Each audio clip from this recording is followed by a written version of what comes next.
بسم اللہ الرحمن الرحیم۔ السلام علیکم دوستوں، امید ہے آپ سب خیریت سے ہوں گے۔ اگر آپ نے ہمارے مری ٹرپ کا پہلا حصہ دیکھا ہے تو آپ کو یاد ہوگا کہ ہم نے کس طرح سفر کی تیاری کی، پیکنگ کی اور آخر کار مری پہنچ کر اپنے ہوٹل میں چیک ان کیا تھا۔ آج شروع ہوتا ہے ہمارے اس خوبصورت سفر کا دوسرا حصہ، جو کہ حسین مناظر، خوبصورت موسم، خوبصورت یادوں اور فیملی کے ساتھ گزارے گئے انمول لمحوں سے بھرپور ہے۔ رات کے وقت ہوٹل کا ماحول واقعی ہی دل کو چھو لینے والا تھا۔ ٹھنڈی ٹھنڈی ہوا، خاموش فضا، دور پہاڑوں پر جگمگاتی روشنیاں اور ہر طرف ایسا سکون کہ دل چاہتا تھا وقت وہیں تھم جائے۔ الحمدللہ، ایک پرسکون رات گزارنے کے بعد جب صبح آنکھ کھلی تو موسم پہلے سے زیادہ حسین تھا۔ جیسے ہی روم کی کھڑکی کھولی، سامنے بادلوں میں لپٹے پہاڑ اور تازہ ٹھنڈی ہوا نے ساری تھکن لمحوں میں دور کر دی۔ ہم سب جلدی سے تیار ہوئے اور ہوٹل کے لان میں ناشتے کی طرف چل پڑے۔ ناشتے میں گرم گرم پراٹھے، فرائی انڈا آملیٹ اور مزیدار اچار تھا۔ سادہ سا ناشتہ لیکن اتنا ذائقے دار کہ پورے دن کے لیے بھرپور توانائی مل گئی۔ ناشتہ ختم ہوتے ہی ہم نے فیصلہ کیا کہ آج ہم لوگ کشمیر پوائنٹ جائیں گے۔ ہوٹل سے نکلتے ہی موسم نہایت ہی خوشگوار تھا۔ ٹھنڈی ٹھنڈی ہوا، بادلوں سے ڈھکے پہاڑ، سرسبز درخت اور ہر طرف قدرت کا حسین نظارہ دل کو خوش کر رہا تھا۔ کشمیر پوائنٹ پہنچ کر بچوں کی خوشی دیکھنے کے قابل تھی۔ انہوں نے خوب انجوائے کیا، خوب بھاگ دوڑ کی، تصویریں بنائیں اور ویڈیوز بھی ریکارڈ کرائیں۔ وہاں کا پرسکون ماحول اور قدرتی حسن واقعی ہی دل کو سکون دیتا ہے۔ کچھ دیر وہاں گزارنے کے بعد ہم پیدل گورنر ہاؤس کی طرف چلے گئے۔ یہ واک ہمارے پورے دن کا خوبصورت ترین حصوں میں سے ایک تھی۔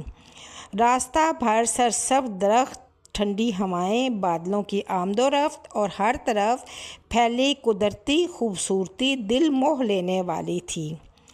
ایسا محسوس ہو رہا تھا جیسے ہم فطرت کی آغوش میں چل رہے ہوں۔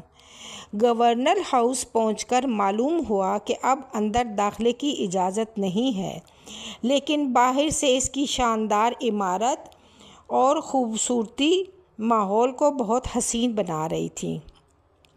ہم نے وہاں کچھ دیر گزارا، تصویریں بنائیں اور اس تاریخی مقام کی حسین مناظر سے لطف اندوز ہوئے۔ اس کے بعد ہم تھوڑا اور آگے چلے گئے پیدل۔ چاروں طرف گھری ہریالی، ٹھنڈی ہوائیں، ہر قدم دل بے اختیار اللہ کی قدرت کی تعریف کر رہا تھا، اور ہم ان خوبصورت لمحوں کو اپنی یادوں میں محفوظ کرتے چلے گئے۔ اس کے بعد ہم نے دوپہر کا کھانا کھایا اور پھر اگلی منزل جو کہ لیپا ہٹس تھی اس کی طرف چل گئے۔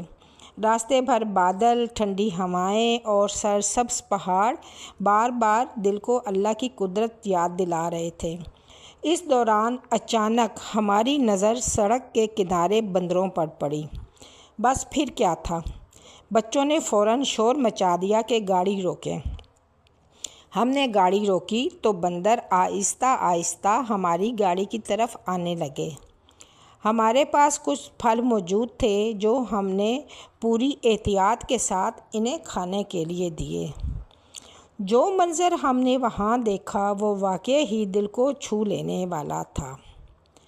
بندر بہت ہی صاف ستھرے طریقے سے پھل کھا رہے تھے، اور نہ صرف وہ خود کھا رہے تھے بلکہ اپنے بچوں کو بھی کھلا رہے تھے اور اپنے دوسرے ساتھیوں کے ساتھ بھی مل کر بانٹ کر کھا رہے تھے۔ یہ منظر دیکھ کر دل بے اختیار سبحان اللہ کہہ اٹھا۔ واقعی ہی اللہ تعالیٰ کی ہر مخلوق میں محبت اور احساس کا بہت جذبہ ہے۔ تقریباً وہاں 10 منٹ گزارنے کے بعد ہم لیپا ہٹس پہنچ گئے، گاڑی پارک کی اور پھر تقریباً 10 منٹ کی خوبصورت واک شروع ہوئی۔ یہ راستہ اسٹارٹ میں تو تھوڑا مشکل تھا لیکن آگے جا کے ہموار ہو گیا۔ یہ راستہ بھی اپنی خوبصورتی میں کسی جنت کے منظر سے کم نہیں تھا۔ چاروں طرف سرسبز درخت، ٹھنڈی ہوائیں اور خاموش فضا۔ ہر قدم پر اللہ تعالیٰ کی قدرت کی تعریف کیے بغیر نہیں رہ پا رہے تھے۔ آگے جا کر ایک نہایت ہی خوبصورت مقام بنایا گیا تھا، جسے پاک فوج نے بہت ہی بہترین انداز میں تیار کیا۔ وہاں پہ زپ لائن، جھولے اور بچوں کے لیے مختلف تفریحی سرگرمیاں موجود تھیں۔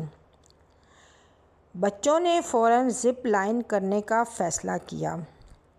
سچ کہوں تو مجھے تھوڑا ڈر لگ رہا تھا، کیونکہ زپ لائن کافی اونچائی پر محسوس ہو رہی تھی، لیکن الحمدللہ بچوں نے زپ لائن لی اور سب خیریت سے ہوا، اور بچوں نے اس ایڈونچر کو بھرپور انجوائے کیا۔ ہم نے تقریباً 2 سے 2.5 گھنٹے وہاں گزارے۔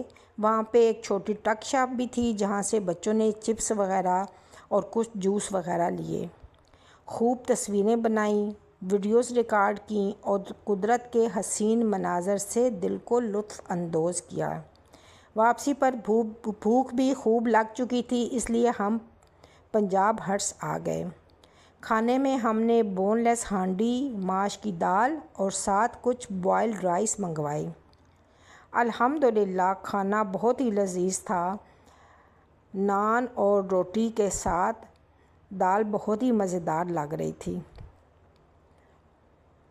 کھانے کے بعد میں نے ایک کپ گرم گرم چائے پی، جبکہ بچوں نے آئس کریم سے لطف اٹھایا، اور یوں دن بھر کی تھکن بھی کافی حد تک اتر گئی۔ سفر کی ایک بات ایسی ہے جس پر میں ہر بار اللہ تعالیٰ کے حضور جتنا بھی شکر ادا کروں کم ہے۔ الحمدللہ پورے سفر کے دوران میری ایک بھی نماز قضا نہیں ہوئی۔ جہاں بھی نماز کا وقت ہوا، اللہ تعالیٰ نے میرے لیے آسانی فرما دی۔ میرے نزدیک اصلی برکت یہی ہے کہ سفر بھی خوب گزرے اور بندگی بھی قائم رہے۔ شام ڈھلنے لگی تو ہم دوبارہ اپنے ہوٹل کی طرف روانہ ہو گئے، لیکن چونکہ ویکینڈ شروع ہونے والا تھا، اس لیے ہر طرف غیر معمولی رش تھا۔ گاڑیوں کی لمبی قطاریں، سیاحوں کا ہجوم اور ہر طرف زندگی ہی زندگی۔ اگرچہ ٹریفک نے انتظار کروایا، لیکن بہت خوشگوار انتظار۔ ہوٹل پہنچتے پہنچتے رات ہو چکی تھی۔ بچے گاڑی میں ہی تھکن سے سو گئے تھے۔ ہم نے کچھ دیر ہوٹل کے خوبصورت لان میں بیٹھ کے چائے پی، ٹھنڈی ہوا سے لطف اٹھایا، اور پھر بچوں کو جگایا اور رات کے کھانے کے لیے نکل پڑے۔ بچوں کی فرمائش پر انہوں نے KFC کھایا، جبکہ میں نے لاہور بروس سے رائس منگوائے، جو واقعی ہی بہت مزیدار تھے۔ کھانے کے بعد دوبارہ ہوٹل آ گئے، کچھ دیر لان میں بیٹھے، بچے کھیلتے رہے، اور پھر سب اپنی اپنی میٹھی تھکن کے ساتھ آرام کرنے چلے گئے۔ میں نے مزید ایک کپ چائے کا بنایا، چونکہ میں نے آپ کو پہلے بھی بتایا ہوا تھا اپنے فرسٹ پارٹ میں کہ میں چائے کا سارا ارینج ساتھ کر کے لے کے گئی تھی، اور ہوٹل کے خوبصورت لان میں بیٹھ کے میں نے ٹھنڈی ٹھنڈی ہوا میں اپنی چائے کو پیا، اس سے لطف اٹھایا، بہت ہی مزہ آیا۔ یہ مری کا سفر صرف ایک سفر نہیں تھا، بلکہ ایک ایسے خوبصورت لمحات تھے جو ہمیشہ ہماری یادوں کا حصہ رہیں گے۔ اگر آپ بھی اپنے خاندان کے ساتھ چند دن سکون، ٹھنڈے موسم اور قدرتی حسن کے درمیان گزارنا چاہتے ہیں تو مری یقیناً ایک بہترین انتخاب ہے۔ اگر آپ کو ہماری یہ ویڈیو پسند آئے تو اسے لائک کیجئے، اپنے دوستوں اور خاندان کے ساتھ شیئر کیجئے، اور اگر آپ ہمارے چینل پہ نئے ہیں تو سبسکرائب کر کے بیل آئیکن ضرور دبا دیجئے، تاکہ ہماری آنے والی ویڈیوز آپ تک پہنچتی رہیں۔ اپنی دعاؤں میں ضرور یاد رکھیے گا۔ اللہ حافظ۔ انشاءاللہ ملاقات ہوگی مری ٹرپ کے تیسرے حصے میں۔